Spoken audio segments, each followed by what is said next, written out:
Greetings comic lovers and welcome back to Casually Comics, the channel where we chat all things comics, from reviews of comics new and old to history to anecdotes to really wherever our whims take us. I'm Sasha and today we're looking at a Flash comic from the Bronze Age, the early Bronze Age, 1974. Some comics clung to the Silver Age pretty hard and the Flash was one of them. Why are we talking about this? Because I do what I want and I like telling you about comics that I enjoy, even if it's not for the reasons that the author wanted, which is probably the case with today's. If you can find a way to get enjoyment out of most things, even if you're not supposed to, hit that like button. Now this comic doesn't have a plot that's driven by a newspaper, but it does have some glorious pettiness that I wanted to share with you. This is The Flash number 226 from 1974. Check out this cover. Who could resist? I sure couldn't. I can't decide. Am I a hero or a villain? Am I the Flash or Captain Cold? There is bait here, but it's clever and not entirely inaccurate, so I didn't feel the need to flip a table after reading it. Okay, maybe just a small table, not a big table. This story is called The Hot Cold War in Central City, and contrary to the cover and this opening page of Barry getting Captain Cold's outfit out of his locker and proclaiming it the costume I really belong in, that of the coldest man on Earth. Captain Cold would probably have to fight for that title, to be honest, but if you add emotional coldness in, then he gets a bunch more points. But I digress. This story really isn't about the Flash. This story is about Captain Cold and Heatwave and their weird rivalry,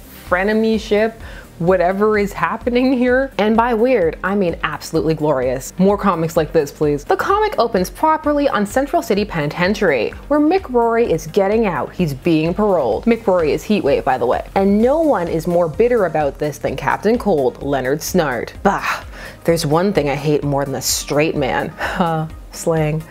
How slang changes. It's a crook who pretends to go straight, like Mick Rory. So Captain Cold is bitter because Mick didn't break out like a good self-respecting rogue should. He believes that rogues have a higher calling, a better rep they need to protect, so that they have to do things that measure up to that rep. So you can't just leave prison, you gotta break out, it's gotta be spectacular. Captain Cold subscribes to the Megamind Book of Villainy. Presentation. How dare Mick try to get out of prison in a way that will cause less suspicion on him? Who does he think he is? He's forgotten where he came from. So Captain Cold concocts a plan, a glorious Silver Age plan happening in the Bronze Age. He uses a special cold germ that he concocted in the prison labs while he was working there, and people clearly weren't supervising him enough. This is a bad penitentiary. He uses this cold germ to coat a letter, which he sends to Barry Allen, police scientist, and he doesn't send it to him because he's the Flash. He doesn't know that at this point. He just sends it to him because as a police scientist, he's the only choice. These comics will often treat Barry like he's the only police scientist working at the police station, and based on some of the stuff happening in Central City, I believe it. This scientific cold germ would compel Barry Allen to obey the written instructions in the letter on a subconscious level, so he wouldn't be aware he was doing it. So basically, Barry being the Flash is completely incidental to this story. It doesn't need to be part of it. His plan compels Barry to go and get his costume and his gun out of police lockup. But as he's leaving, he spots Heatwave, who's robbing the Central City Bank. He didn't even make it one day. This is the same day he got released and he's already robbing a bank. What was the point of going through everything legitimately and getting parole if you were just gonna rob a place the same day?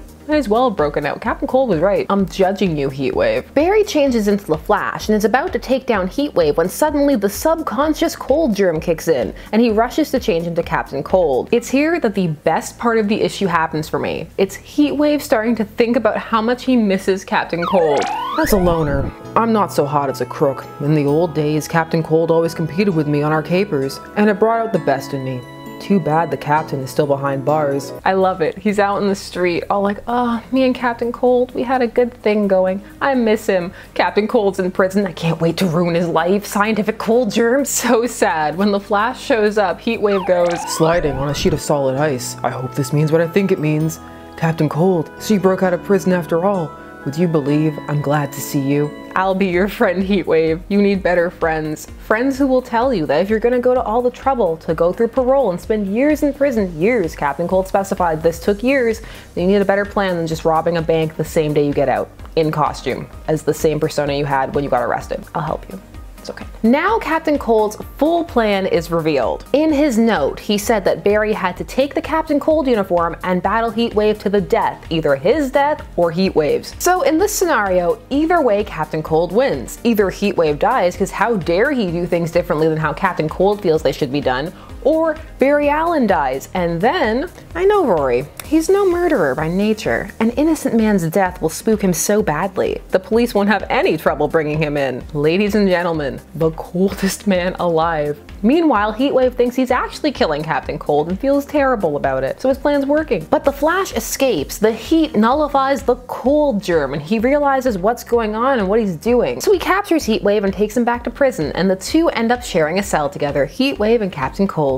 Besties for life. Reunited. It feels so good. Yeah, so for those of you shipping these two from the show, the comics got your back too. Now normally, I leave the backup issues alone to do their own thing, but this one, I can't leave it alone. I need to tell you about it. It was too hilarious for me not to share. Firstly, it's Green Lantern. On the cover, if you notice at the top, it says that this issue solo stars the Green Lantern. That means that there is just a random Green Lantern story at the end of this Flash comic. This actually happened for a while in Flash comics. There were issues with people thinking both these characters were boring back in the day, and both their comics would try some interesting things to combat that. Green Lantern would just become a team-up book with Green Arrow for quite a while. And now he's here, falling off a cliff, as all things should be. If Hal's not falling over, I don't know who he is, and I don't want to know who he is. This is the powerless power ring. So Hal Jordan is camping alone in the forest because I guess no one would go with him. Ollie sure wouldn't, and Hal is talking about him because Hal used to talk about Oliver Queen all the time. Maybe this is why Black Canary had to tag along all the time. She had to keep an eye on things. So he's out here in the wilderness trying to make Oliver Queen's famous wilderness chili. Ollie making chili is a thing in DC canon, that he makes super spicy hot but amazing chili.